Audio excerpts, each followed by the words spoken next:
First reading. A reading taken from the Holy Book of Genesis, chapter 2, verses 18 to 24. The Lord God said, "It is not good that the man should be alone.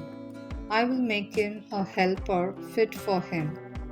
So out of the ground the Lord God formed every beast of the field and every bird of the heavens, and brought them to the man to see what he would call them. And whatever the man called every living creature, that was its name.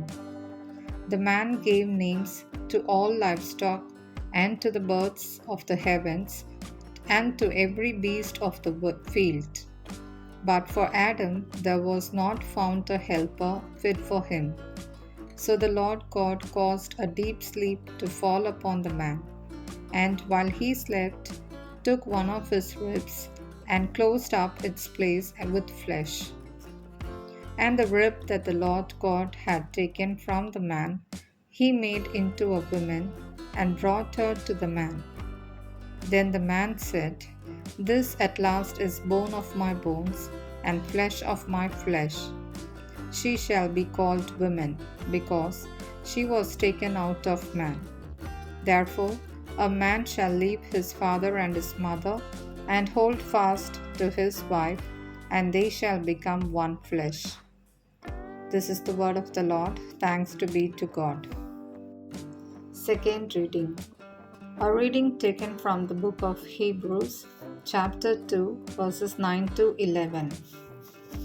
Brethren, we see him who for a little while was made lower than the angels, namely Jesus, crowned with glory and honor because of the suffering of death, so that by the grace of God he might taste death for everyone. For it was fitting that he, for whom and by whom all things exist, and bringing many sons to glory, should make the founder of their salvation perfect through suffering. For he who sanctifies and those who are sanctified all have one origin. That is why he is not ashamed to call them brothers. This is the word of the Lord. Thanks be to God. Gospel reading. A reading taken from the Holy Gospel Mark, chapter 10, verses 2 to 12. At that time, some Pharisees came up, and in order to test him, asked, "Is it lawful for a man to divorce his wife?" He answered them, "What did Moses command you?" They said, "Moses allowed a man to write a certificate of divorce and to send her away." And Jesus said to them, "Because of your hardness of heart, he wrote you this commandment. But from the beginning of creation, God made them male and female. Therefore, a man shall leave his father and mother and hold fast to his wife, and they shall become one flesh. So they are no longer two, but one flesh. What therefore God has joined together, let not man separate." And in the house the disciples asked him again about this matter.